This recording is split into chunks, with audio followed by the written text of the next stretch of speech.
Just wait and see. You got to put a little faith in something. Might as well be with me. You feel it when the bass starts grooving. Go ahead and move your feet.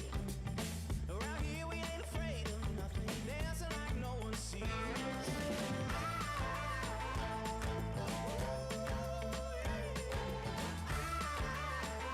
I feel free, so free, so free.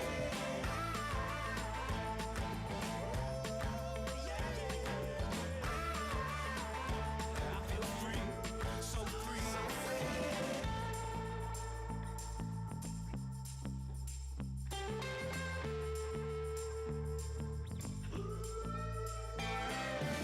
The floor's open, come and take my hand. I'm a bad rammer jammer, yes you know I am. And the band's hitting harder than a batter ram, getting everybody out there to see. It's heating up when you're oh hot damn. I can barely feel my body, but I still can't dance. There's no end to a party like the one we're at. So keep going till they tell us to leave.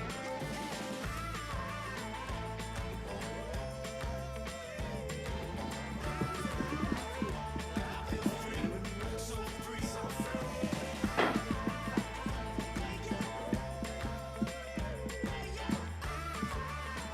Oh, I feel free, so free, so free.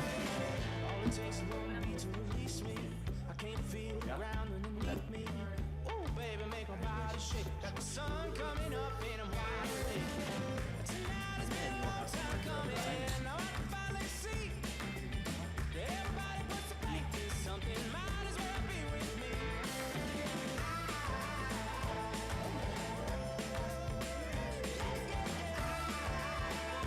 I feel free, so free, so free.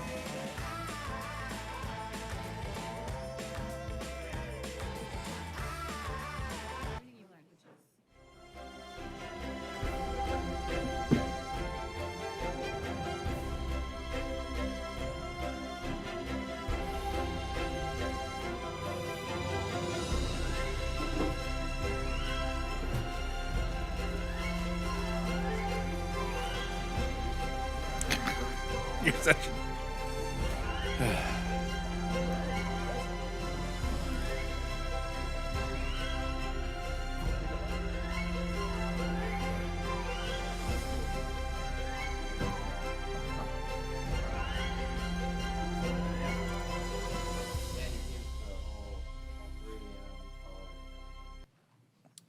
Good afternoon. If you could please join me in the Pledge of Allegiance.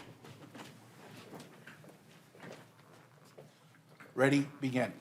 I pledge allegiance to the flag of the United States of America and to the republic for which it stands, one nation, under God, indivisible, with liberty and justice for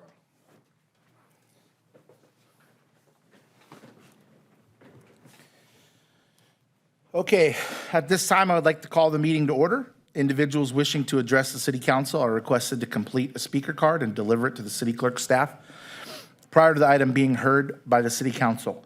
Please observe a 3-minute time limit for communications, and once called upon to speak, please state your name and city of residence for the record. Communications from the public. This portion of the agenda is intended for the general public comment on items within the council's jurisdiction that are not listed elsewhere on the agenda.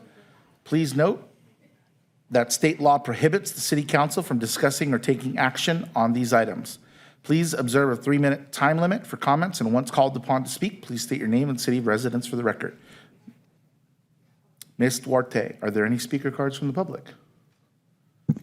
Yes, sir. I believe we will have one. Okay.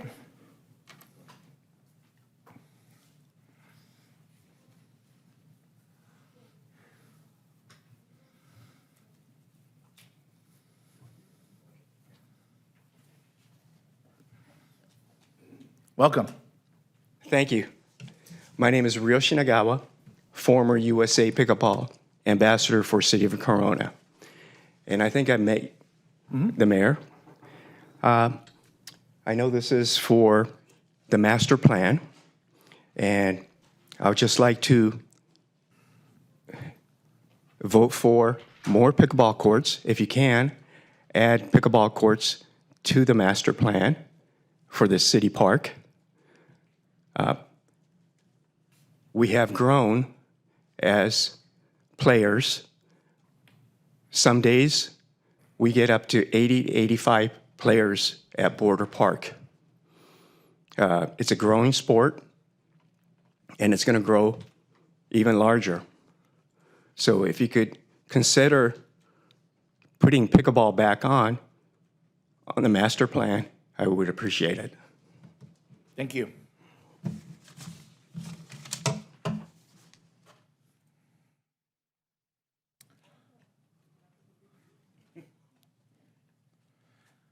My name is Mike Wagner. Welcome. I am a 60-year resident of this city, so I've seen a lot of changes, and obviously some more are on the way. I'm with the group that is part of our pickleball group at Border Park, and much as Rio just said, our concern is to make sure that the city recognizes the fact that pickleball has absolutely exploded here as well as across the country. I started playing pickleball with these folks probably 4 or 5 years ago, and we would get anywhere from 12 to 20 people come up to Border Park. At that time, we had 4 courts. Sometimes we needed all 4, and sometimes we didn't. Now we have 10 courts. Almost every day we use 9 or 10 courts, which means as many as 40 players, and people waiting and rotating in. So it's exploded, it's busy. The need for some sort of pickleball facility in Corona is definitely there, and we'd like to make sure that the council is aware of that, and hopefully some plans can be put in place so that there's some pickleball facilities to take care of that need. Thank you. Thank you. Ms. Duarte, is there going to be a couple more? Yes, sir, 2 Okay. more.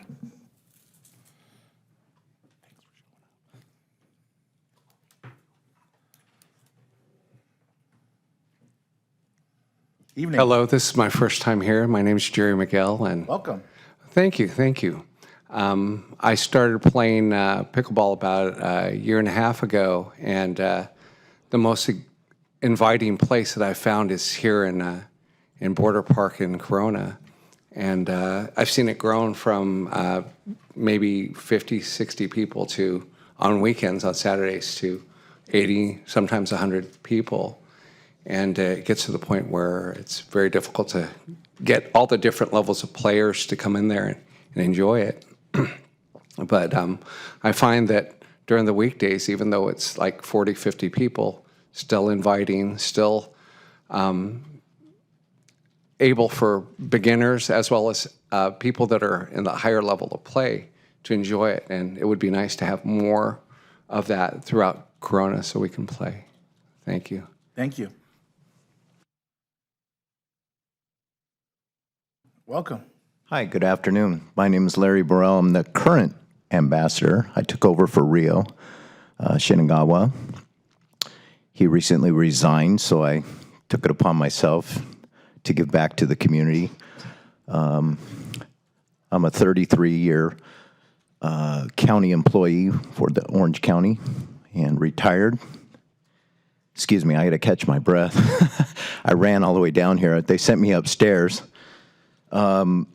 I just would request that you guys would consider providing a permanent facility for the city of Corona and the residents. Like Rio said, we have probably on an average of 60 to 85 community members playing pickleball. Pickleball is really taken off. And I'm just happy to serve as a current ambassador for the city of Corona, and I look forward to working with you guys. Thank you. Thank you.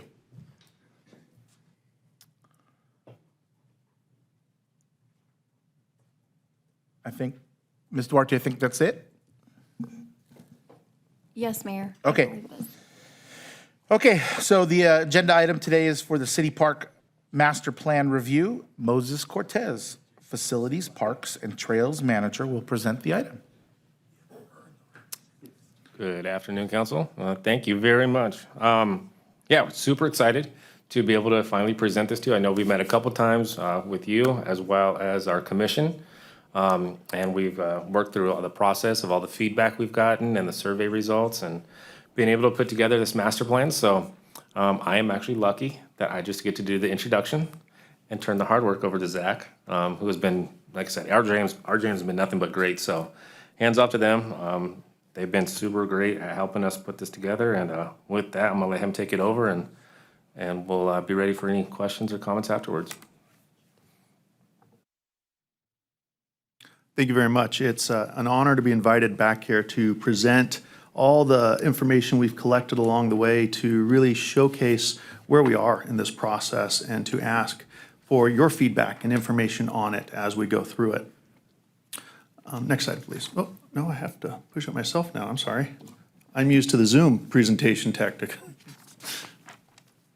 So the ask really today is to review the key components of the draft City Park Master Plan and provide feedback and collect information, have a dialogue. As Moses said, we'll have time for questions at the end of the presentation. I'll try and keep it high level, touching on some of the major components as we go through it and share detail where possible.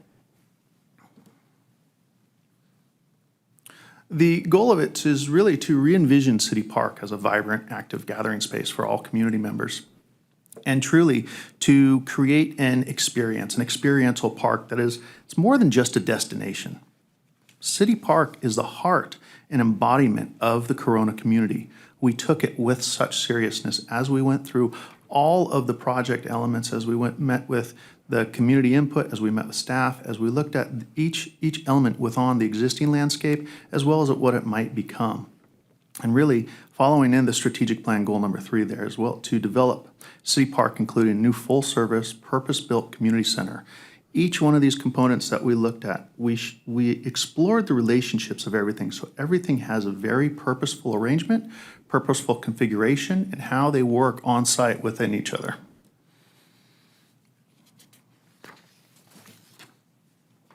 As I had mentioned, there was a significant amount of community outreach put into this effort. With more than 2,000 participants, we collected survey responses and analyzed them through a number of different lenses within a 1 mile radius, 1 to 2 mile radius, 2 to 3 mile radius, what the different asks were, what the community was looking for, and how we might include some of those elements within the project itself. And you can see some of the top community desires here included walking trails, playgrounds, picnic shelters, pavilions, botanical gardens, an arboretum, performance or event space, the community recreation buildings, a splash pad, an aquatic center, and multi-use sports. Second only to the community outreach information is the history of the park. This park has a significant history around it, and we wanted to make sure we were very sensitive to that as we go through. It's not just the history of the citrus groves or the stone and the materials on site that were used to make the existing park that is now, or the historic plunge marker, the historic monumentation, the farm equipment, some of the even vegetation that we'll look at here in just a second. But it's everything that involves Corona, the Corona Founders Monument. We wanted to make sure that we looked at the history of the site and of the community, of the people, and what it represented and what it will continue to represent as we go forward. I mentioned some of the trees there, the urban forest. There's a significant amount of trees on site. And as we went through this, we looked at some of the past planning information, the arborist reports, we looked at the condition of the trees, the location of the trees. All of this played into how we might re-envision this site with all the community input that we received. And when we look at everything on site right now, there's 384 trees.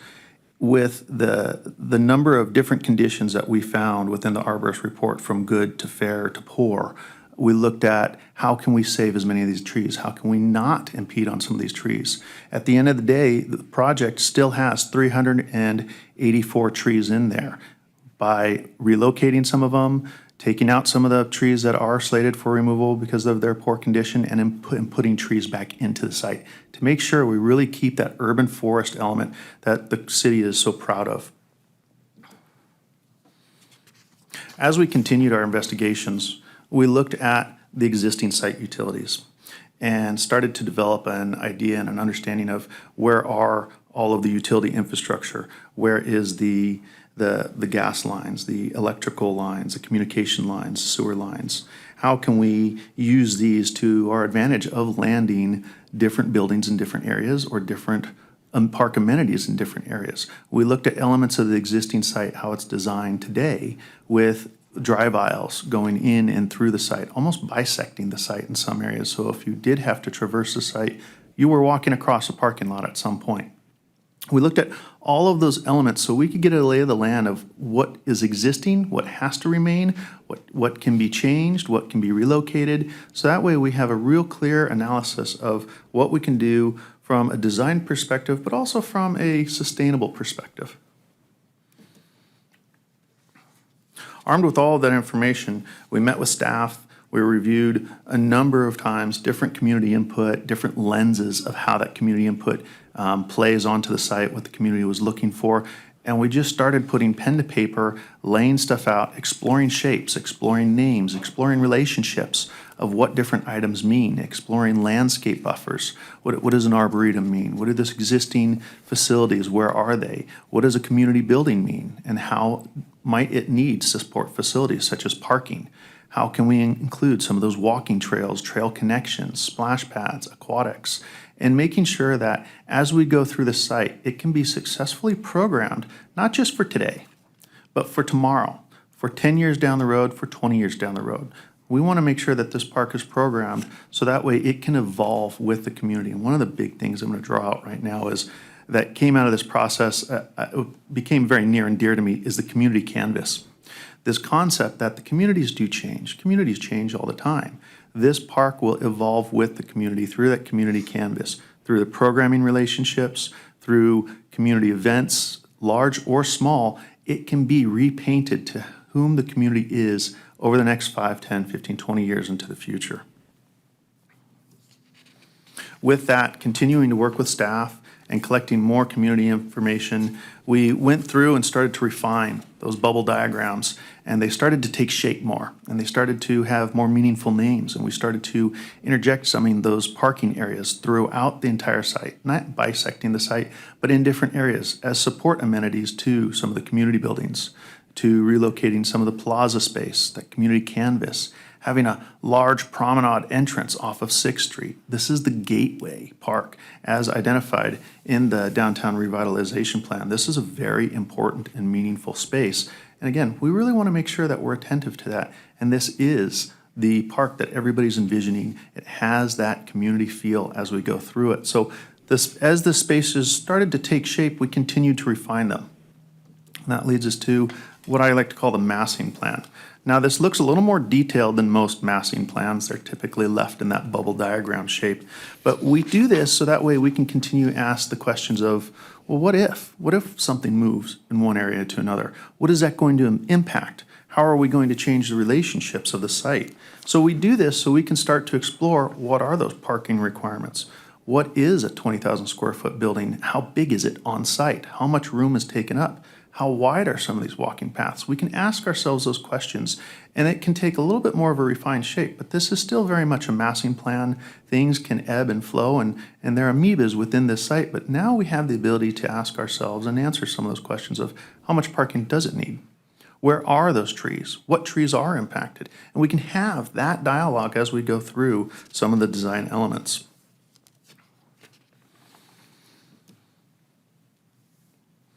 You can see here, part of the feedback that we got was from the community of having walking trails, walking paths, and something that has been successful in a number of our facilities that we've begun including in modern design techniques now is, what are those walking paths? Adding mile marker loops within the park, having a lemon trail where you can walk a quarter mile, a lime trail, or an orange trail, different trail loops throughout the park where you can get a long hike in without ever leaving the park site. We're inside the park the entire time here. This can be the beginning or ending of larger community events, larger jogathons, so you can have different routes within the park that people can actually experience without having to cross over the road. Now I'd like to go through, again, high level, some of those elements, some of the major components of the plan, and then we'll end with some visuals of them. And of course, we'll follow up with some Q&A and questions and answers. But one of the key elements here was the Aquatics building. Is going through that. The Aquatics building has a 25 meter by 25 yard pool, It has a diving area, approximately 12,000 square feet. It has a beach entry pool, has an activity pool for kids. So that way there's some splash pads, spray equipment, activity equipment such as a lazy river in the upper right-hand corner there. There's the recreation pool that has a number of competition as well as rec swim capabilities. The aquatics building itself, as well as several other support amenities, pool deck space, space to lay out, bleachers, shaded seating, as well as immediate parking and adjacent parking just past above and below the splash pad. So there is parking that can be accessible to the aquatics facility on 3 sides. Moving over to the right, you see the splash pad there, approximately 10,000 square feet, and the playground approximately 12,500 square feet. These are strategically located because of the activities that happen within these areas. The splash pad strategically located adjacent to the recreation pool to share some of that utility infrastructure so we can combine things and have more of an economic approach to the layout of some of these things. And then again, that confluence of running, of play, of hanging out, cooling down on hot summer days is that playground element there too. Now within these footprints, they are schematic design, high-level elements, but they're intended to have an iconic themed playground, something that means Corona, that ties back into the community and the history of the city. The splash pad, also some of the elements that we have here are a number of shade areas and what I like to call universal design. This is not just accessible landscape or accessible playground elements, but it's universal design from the standpoint of the social, emotional connection with landscape, with playgrounds, with role-playing as kids start to interact with each other, but also as moms and dads, bringing moms and dads into the landscape, grandma, grandpa into the landscape, into the playground areas, so that there's seating and shade areas within the playground itself too, is all intended to be part of that design.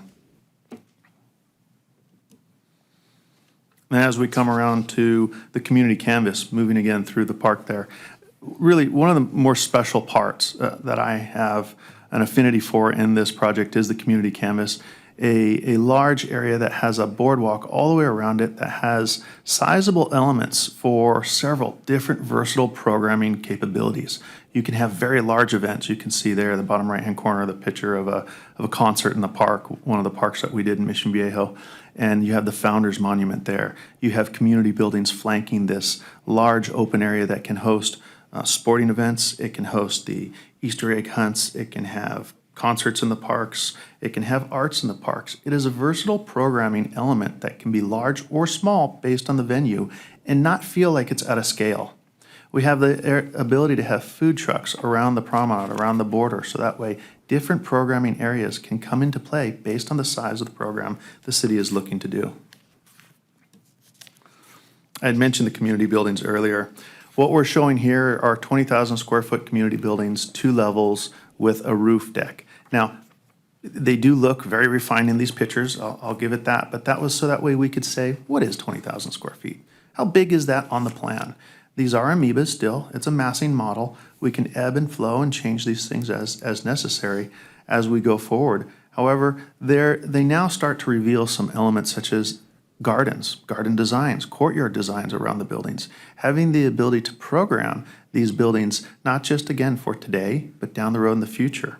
Do these buildings house business events? They can house weddings, quinceañeras, different access controlled areas where you can utilize the courtyards as part of the building. This roof decks also look out over the community canvas, so that way they again, now they're interacting with that space of being able to see a concert out there on the green or see kids play out there on a sporting event, and you're actively engaged visually watching those from the community buildings, the roof decks. Continuing around the site there, then we have some of the all-wheeled plaza area here on the south side of the park along 6, as well as the big promenade that comes in off the corner there. You can see some courtyard elements attached to the buildings, parking elements, the Founders Monument there, as well as on the left-hand side. You can see how those food trucks and those plazas might weigh in on some of these smaller scale programs that you might have. As well as that all-wheeled plaza, I want to kind of point out too, it's not the the old skate park designs of the past. When we have all-wheeled plazas, they're strategically designed so that way that includes crime prevention through environmental design. You can see across the landscape of that plaza itself. There are barriers in place to protect wheels and strollers. I know strollers have wheels, they're not meant to be in there, but when we have moms and dads walking their kids through there, we want to make sure there's a separation between the two. And everything is cordoned off so that way there can be a relationship between them, but also very high visibility there on 6. And as I mentioned earlier, one of the probably least attractive slides, but can be the most important slide, is parking. Having a facility that is parked appropriately. And when we looked at this, we looked at the sizes of the facilities, size of the aquatics areas, different programming components that might be in place, and we started to really dive into those parking counts. And utilizing county standards, we came up with the parking requirement in there, and we are meeting that 398 spaces distributed throughout the entire site on all ends. So that way we don't have a road bisecting the park like there is today. This is more of a modern design where programming can happen at each of the community buildings with support parking. It can happen at the Aquatic Center, which has support parking on all sides of it. So this way people can go to the park, access it from an end. They can hike, travel, walk, participate in programming events without having to go back through that parking lot. You can let their kids run through the splash pads to the playground, to the sporting event on the community canvas or the Easter egg hunt. This way it's a very open design style so that way it has parking. And then as you move forward into some of the even larger events, that's when we look at different programmatic parking opportunities, shuttling people in, different parking structure, different parking elements to where you can have some off-site parking. But the parking here is designed for the facilities that are on it, as well as preserving the most amount of park space that we can. We didn't want to just put in an entire sea of parking, but we wanted to have a balanced parking, versatile landscape, if you will. Couple case studies here at the end I just want to showcase. These are all RJM projects, elements that I've worked on. This one is Fullerton, large community center. In fact, it actually doesn't showcase the entire thing. There's much more to this project than just shown on these screens. 5,000 square foot multi-purpose rooms that are versatile, that can have, you can see there in the center picture down at the bottom, have indoor, outdoor flex spaces, can have indoor basketball spaces. There's a natatorium in there on the upper right-hand corner too, with big garage doors that open up on the side. That's a 25-yard pool. There are also adjacent sporting facilities to this community center that are adjacent and woven into a much larger community park as well. This is just the facility center that we're showing in this slide. There are also elements here. This is another case study. This is in Mission Viejo. This is the Norm Murray Community Center. And I want to kind of draw attention down to the bottom there is these spaces create the community fabric. They allow for people to come in and actually take part within either a social, emotional space, a small connection to nature on a personal scale, such as a playground, taking a kid to a playground, sitting under a tree, getting out of the sun, or even on a large scale of meeting with the community. You can see there on the far right, there's what we call the Village Green in this project. They house a number of events that do pack it, everything from small soccer fields, which I will be honest, I have coached at a number of times, to large concerts in the park, to art in the park events. They have chalk festivals in the parking lots. The parking lots are actually staged so that way we can get food trucks in and out of there. There's a lot of thought that goes into the program relationships of these things, all the way into the upper right-hand corner of the aquatics components there too. The Norm Murray Community Center is connected by the Oso Trail, which connects several of these different facilities throughout Mission Viejo, so they can work in tandem with this synergistic element that you have within Corona City Park. All of these pieces work in a close proximity with the ability to have those regional connections to truly become that destination park that the downtown revitalization plan talks about, and really showcasing with the community's input on this project, we get this truly tremendous opportunity for continuing the growth of Corona City Park. These are just some of the conceptual renderings we have.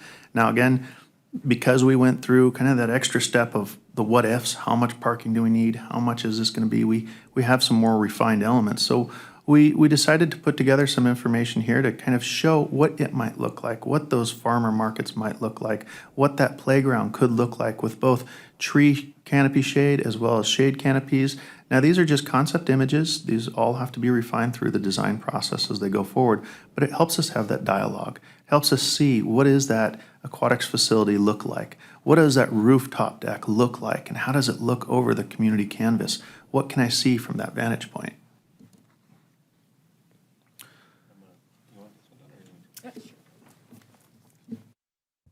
So I'll go ahead and take over on next steps here. We've put together a roadmap of the process that we've undergone already to develop the City Park Master Plan and what we anticipate coming up over the next few months, all the way out through the next few years of the project eventually being constructed and opening.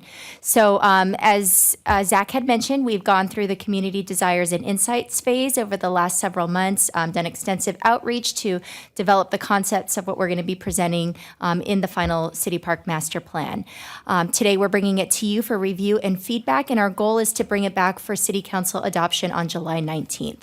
From there, we are already in the process of developing the request for proposals for design services based on the feedback that we receive from the City Council. We'll have that ready to go, hopefully immediately after adoption, where we could release that RFP in summer of 2023 and begin the design process, which we anticipate to take approximately 12 to 18 months. During the design process, we will have additional opportunities for input and review from the council, as well as from the Park and Recreation Commission and the Planning Commission, to present more refined ideas of what this space could look like and more of those details that we're missing here in the massing plan. So there will be additional opportunities for check-in along the way. Once we get the final design underway, we anticipate going out for bid for construction, with construction estimated to begin around winter of 2025, and we're anticipating about a 2-year process for construction. So if all goes well, we are on track and hopeful to have the facility opening by spring of 2027. Can you move forward, please? So that is our presentation for you today. We are very happy and excited to share this with you. We welcome any feedback that you have on any thing that you would like to see within the plan, anything that we may have missed, but that concludes our presentation, and we're happy to answer any questions. Thank you for the presentation. I think we'll go to speaker cards first. So, Ms. Duarte, were there any speaker cards from the public? Yes, Mayor, we received one speaker card for the item. Okay.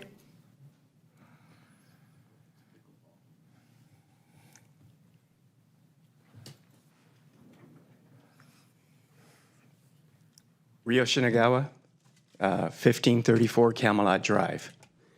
I know we didn't see the conceptual design options. We saw the final presentation. And on page 69, if you could get that page, there is 3 designs, A, B, and C, that has pickleball courts that are drawn in. So I would like for you to maybe review. There's a lot of people that play pickleball. If you could consider us to be a part of the city plan, master plan, and just to say, to put 12 pickleball courts, it would take about under 30,000 square feet. Anything less, like 6 pickleball courts, would fit in like 2 tennis court space. That would be 14,000 square feet. So if you can, see if you could maneuver around and add pickleball to it, I appreciate it. Thank you. Thank you. Start with you, Councilmember Steiner. Thank you, Mayor. I'm excited about this big time. I did have a chance to speak with 3 of our Parks and Rec commissioners, and 2 of them are fully on board. The third one was a little concerned that it's a little bit too much going on. But there's a reason for that. It's because the need is there, I think. I did have a question as we move forward. Right now, it's conceptual. As we move forward with actually deciding on how things are going to look, how a skate park is actually going to look, what's the process going to be to include the public, to include Parks and Rec, to include us in that final design? We would definitely keep you guys updated throughout the process.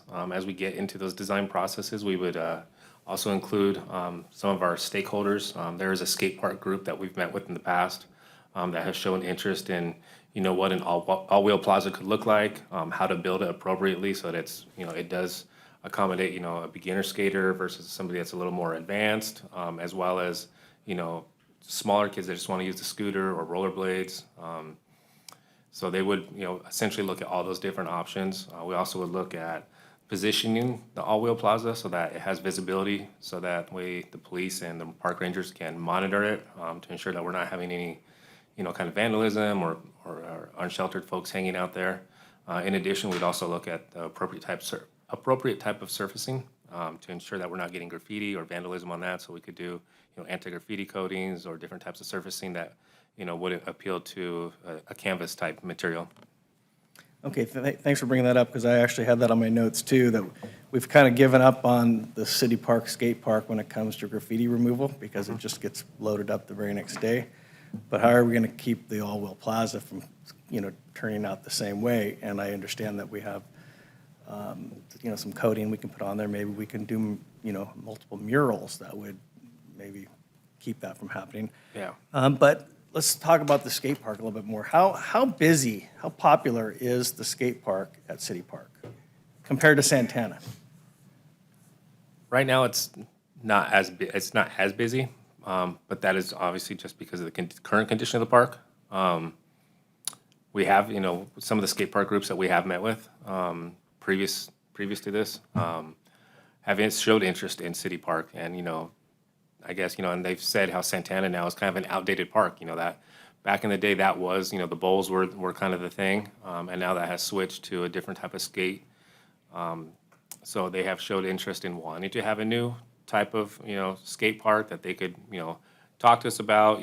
Also, we've had some pump track folks approach us as well and said, hey, can you put some elements in here that, we could BMX in here as well.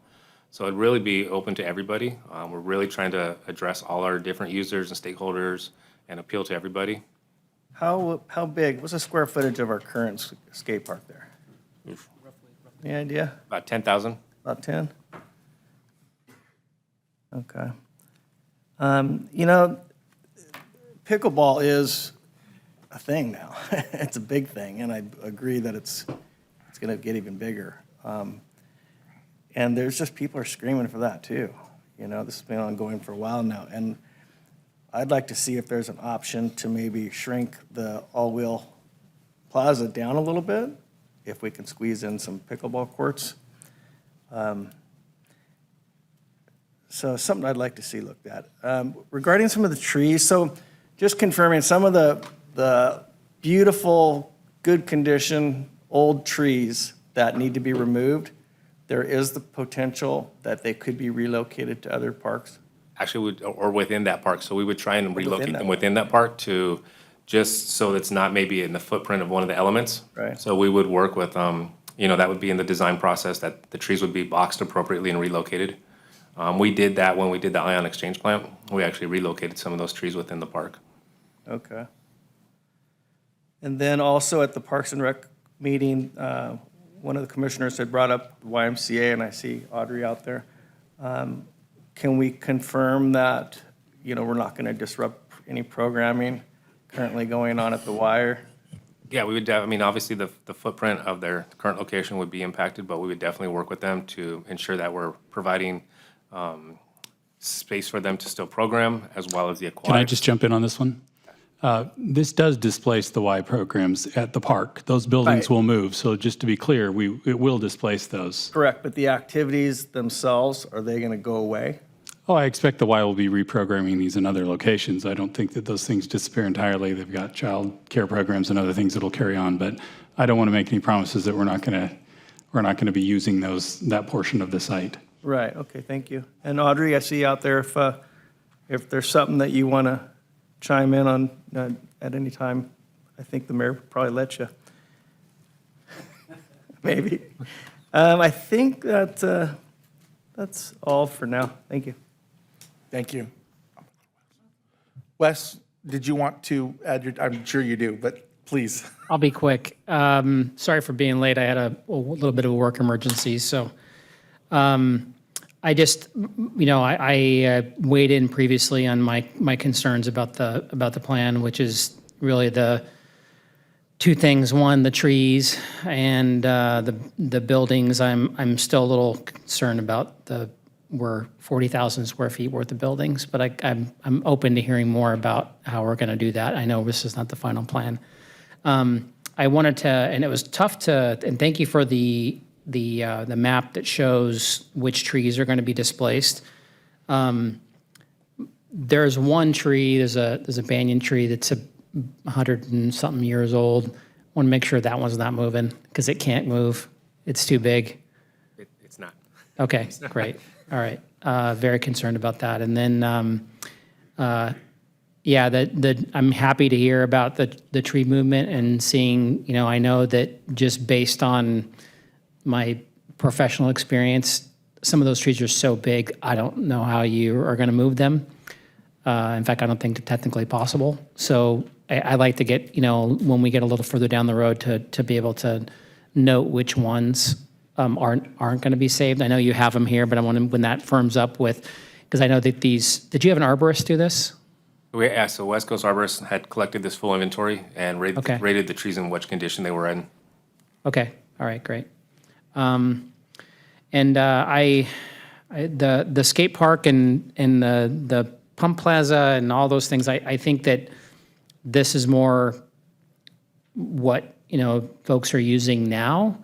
And I think you made your point when you said that, when bowls were in and now they're not.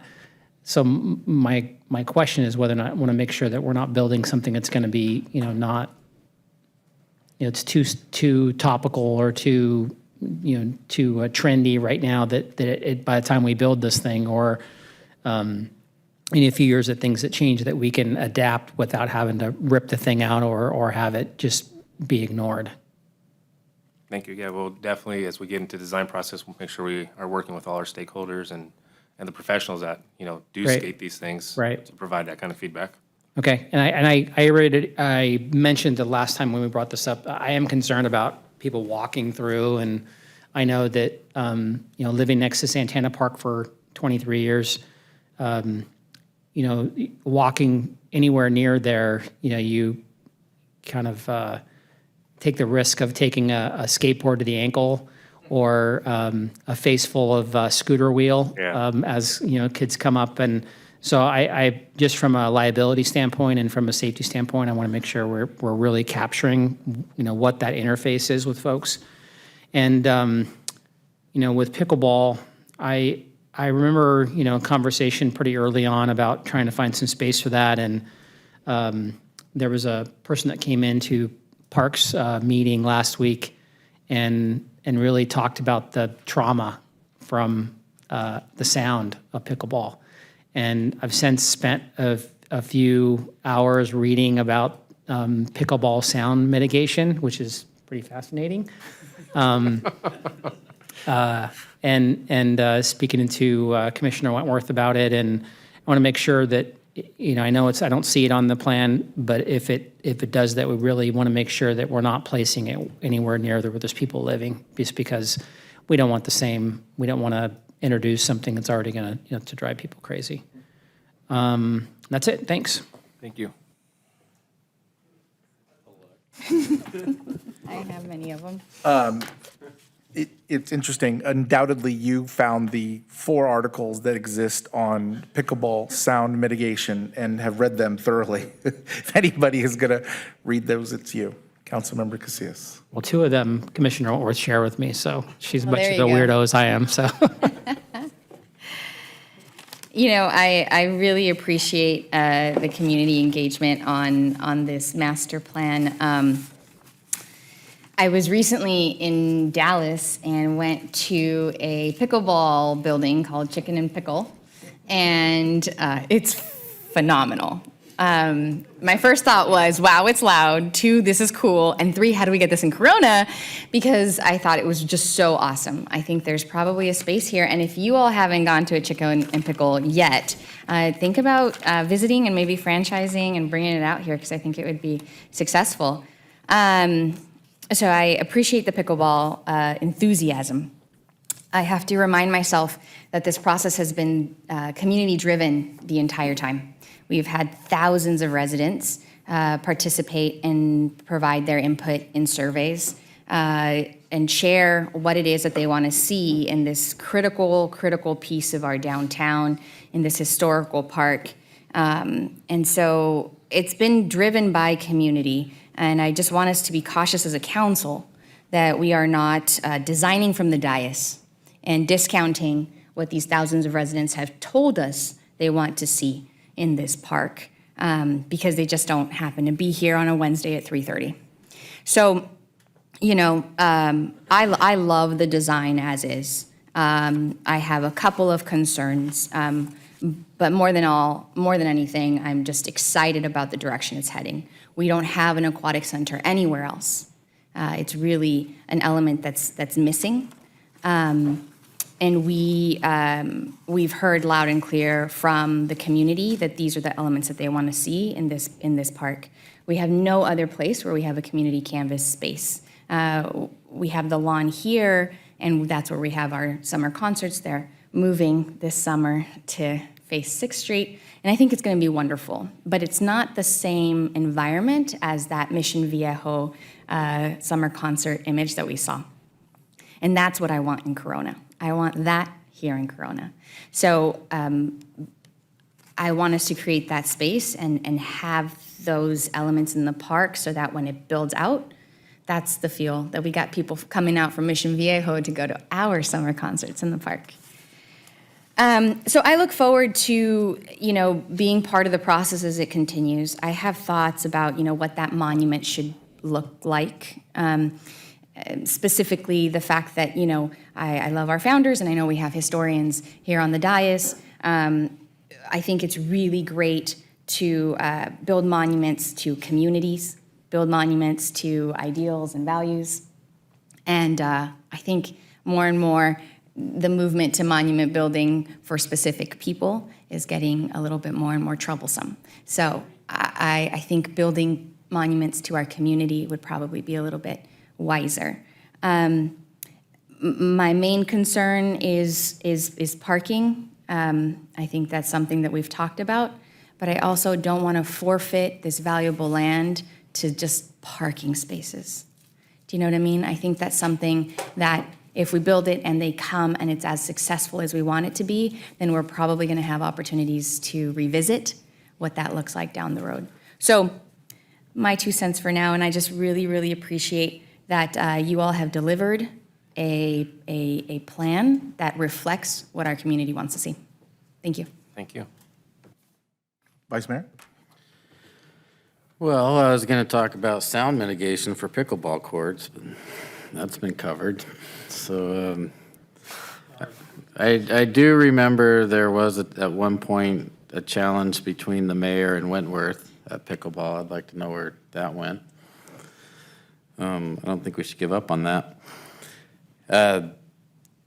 For the buildings, the second floor balconies, I think those are very, very important to this plan, because there's something cool about being on a second floor and a balcony and just be the chance to roam around and socialize.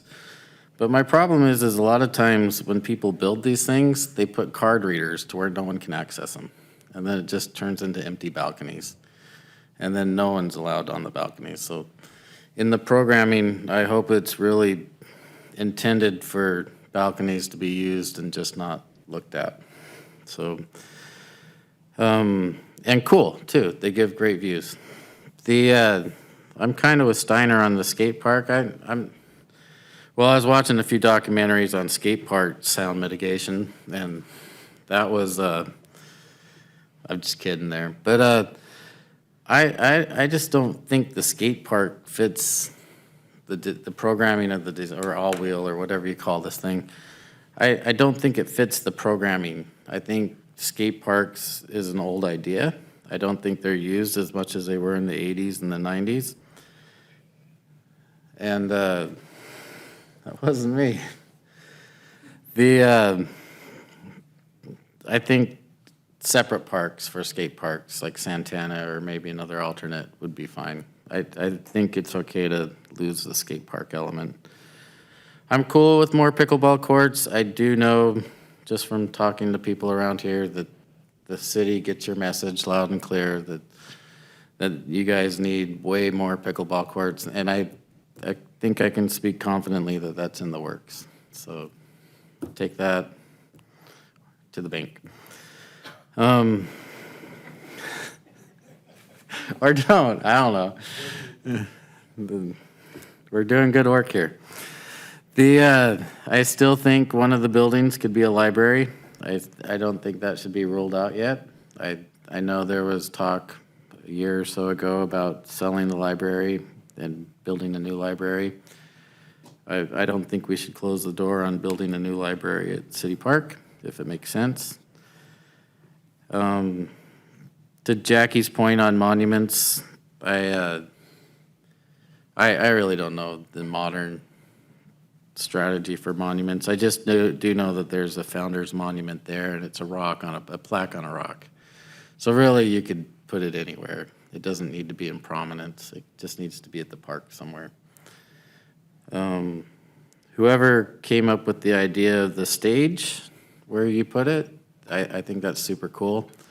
I think that's really community building, and I think that will get a lot of use, and please make that as cool as possible. And then last but not least, this is a big challenge, programming and designing a skate park. And when you look at Donna say it's going to be 2027 when it's open, it's not because anyone's dragging their feet. It's because that's how long it takes to make something this big and this cool. And in my just hearing from everybody and anybody involved in this project, I've never heard any groaning or complaining. I've just heard good things, and I really want to say thank you to all that's involved for putting your hearts into it and never having a bad attitude. And 2027 is going to be a great year. Thank you. Thank you. Thank you. I do have a couple follow-up questions. Did we ever explore looking at parking structures? Go ahead. The cost on it. So when we looked at the parking calculations, we used a county code to get our hands around how many stalls are going to be required per what amenity or what element. And as we started to explore those in different program sizes, we tried to balance that out with cost.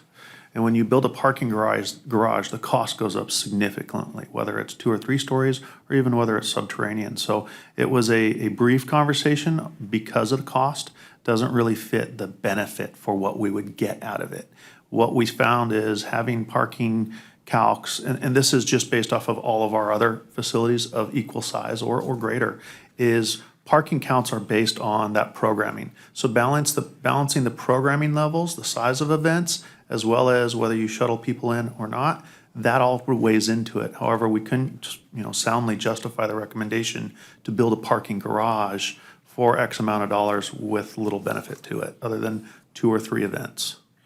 So the reason I ask is I've been by that park at different times for the last 9 years. And, after work hours, let's just say that the parking that would be designated for the street is used. Even parking in the actual parking lots is sometimes used. And that's just residents. And on the weekends, those spots are pretty full as well. And the street is full as well. So my concern from the very beginning was, are we going to have enough parking? That's why I asked about a structure.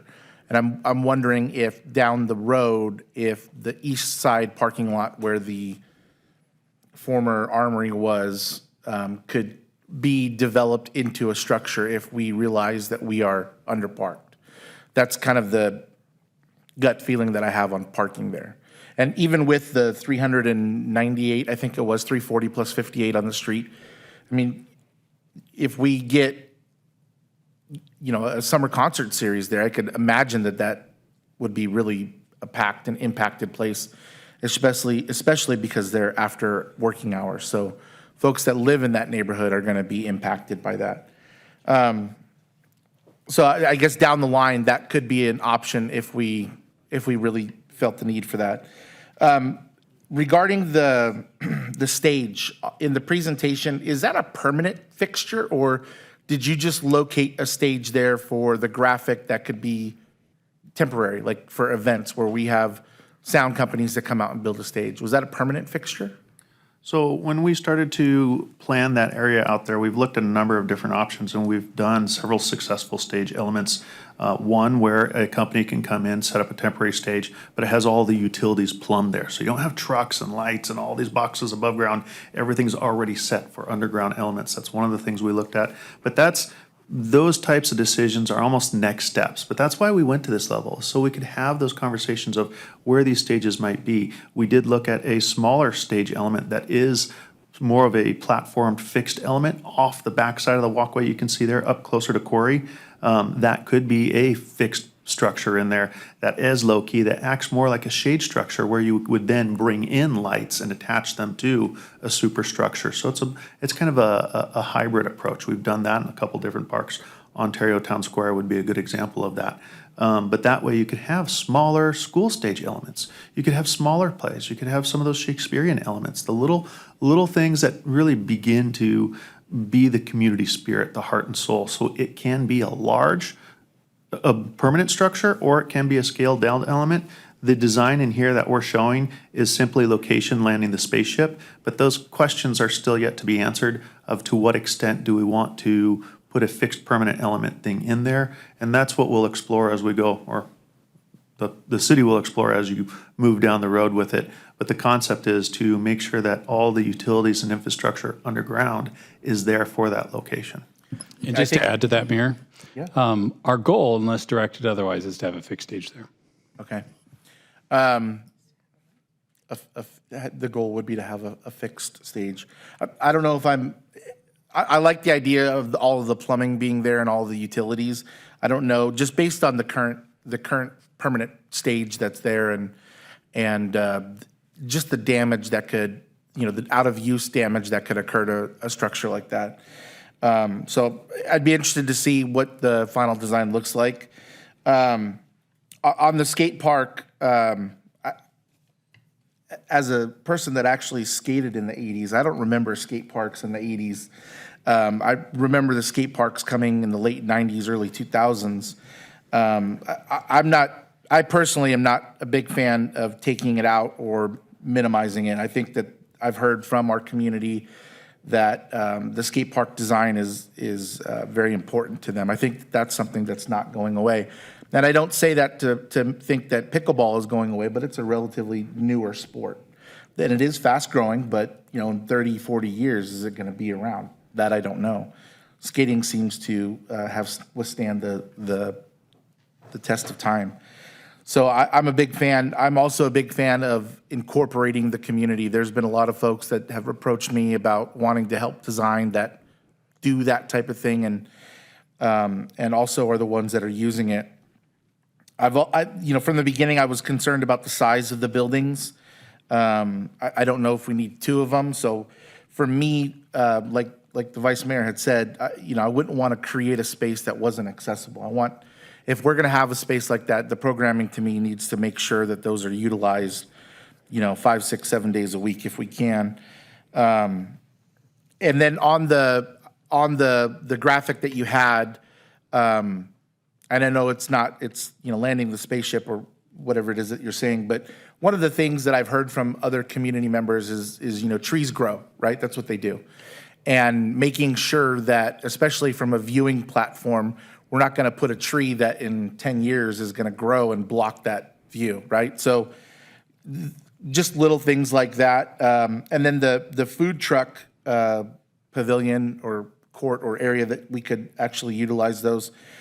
Obviously, the thought process behind how do we get them in there and how do we get them out type of thing. You know, are they going to be driving on the walking path or whatever it is? I'm sure that there's some thought behind that. And then I wholeheartedly agree with Councilmember Casillas. You know, we went out to the community to speak to the community about what it is that they want to see in that park. And there was even a list of the top 10 things that those surveys and those canvases came back. And this park, when it's completed, is going to be a pretty well-appointed park. And some may even say that it's going to be overloaded with too many activities. So the ones that are very near and dear to the community are the ones that are near and dear to me as well. So those top 10 of items that were in the presentation that we heard from the community, none of us up here want to design City Park. I feel pretty confident in saying that we don't want to be the ones that are saying, this is what we want, because 100% we will get it wrong. So I think that's why it was very important for us to go out to the community and hear what it is that they want to say. And the part that I liked the most was the stakeholders that are 0 to 1 miles, 1 to 2 miles, and 2 to 4 miles. I mean, those are the people that are within walking distance of that park and arguably are going to be the ones using it the most. So that to me is very telling, and that's why we have a top 10. And because somebody has to rain on the parade, I'm also concerned about the overall price tag of this and what that does to the other 52 parks that we have, total of 50 some odd parks. And down the line, you know, are we putting a lot of money into this park and we're not going to be able to do things to other parks? So that's a concern that I have. Is there anything else? No? Okay, well. Can I ask a point of clarification, Council? It seems that opinions are split on the size of the skate park versus trying to accommodate pickleball courts, and it would be important for us to get some direction on that. If this is something you'd want us to pursue to try and add a few pickleball courts and shrink the skate park, or whether or not we retain the skate park and it's more or less current size and not pursue trying to add pickleball courts there. I say keep the design as is. Yeah, I'm in favor of honoring what the community has asked for. They gave us a clear top 10 or top 15 or whatever it is, and that wasn't in there. Can I ask a quick question, Jacob? Do we have any plans in the works to increase our pickleball capacity at other locations? Absolutely, yes. Can we talk about any of those? We will shortly when we get our Parks and Rec master plan done. That's we're going to show that. Okay. And I'm glad Tom mentioned it because we hear that loud and clear. I've worked in other communities where we've vastly expanded them. So for those that are listening or watching, I want them to know that it's really not a matter of whether or not we're going to expand pickleball in the city. It's a matter of where we put those. And we want to have those spread out throughout the city to serve the needs of where people are using them in the appropriate sound mitigated locations. Thank you. But yeah, we absolutely are planning on doing that. We know that the demand is there, and it's not a matter of if, but just when and where. All right, well, with that information and some really great comments from my colleagues about this has been community-driven the whole way, then I'll take a step back knowing that pickleball is going in at other places. All right, thank you. I think, I just have a quick, we've talked a lot, right? But it might be a good opportunity to maybe have the public get a chance to speak already? Everybody else has come up? Okay, great. All right. I was just wondering if since we've introduced a lot of things, if there was, okay, fine. I'm good. Okay. Was there a lot of demand for a skate park in the citizen outreach? Vice Mayor, I'll address that. A lot of the survey work I helped design and conduct, and there was a very large demand for a plaza. And these are people that skated in the 80s? No. Well, I skated in the 70s. I'm sorry. I'm a little bit older than you. I didn't say it wasn't available. I just we were skating in ditches and not really in parks. I skated in a pool, so I don't know what you're talking about. Well, somebody's backyard that you jumped a fence, I'm sure. There was a big demand for plaza, and if you've skated before, plazas are very enticing for people who want to grind and jump things. And so if you design something well, like a skate plaza with amenities inside of that, that would accommodate both of those requests by not removing an amenity from the park, but having a well-designed area that would accommodate both a plaza that's pretty for walking and beautiful, as well as these skate elements. So that was the idea. And then moving that towards 6th Street is designed to reduce the amount of graffiti, increase visibility into that area, and then concerns about wheeled things coming out of that area and hitting you. Those will all be taken care of in the design process, but all of that was intentional to try and create a space where people could be active that would reduce some of the problems that we have with some of the current skating areas. So I'll back off on the skating too, but the graffiti question is real because the current park gets, like, you can clean it up and it'll be nailed a day later, right? So how do you rectify that? So we had a big discussion about that, and I hope that's okay that I address this question. So when you put a fence around something and you make it forbidden, then people come and try to do nefarious things. That's the psychology behind it. But if you create it where it's open and accessible, it seems to mitigate some of those concerns because it's not hidden. So we can light up the park, we can keep it close to 6th Street, we can have active patrols, plus we'll have people in those buildings all the time, and obviously that doesn't, help during the night, but we think that because of its location and the taking out some of those bowls, that we'll have a reduction in some of that graffiti. Okay, so here's another question for you experts. Does the element of skaters and all-wheel people get along with the moms and kids and all that want to go to the park? Do those two elements mix well in other parks, or do they not?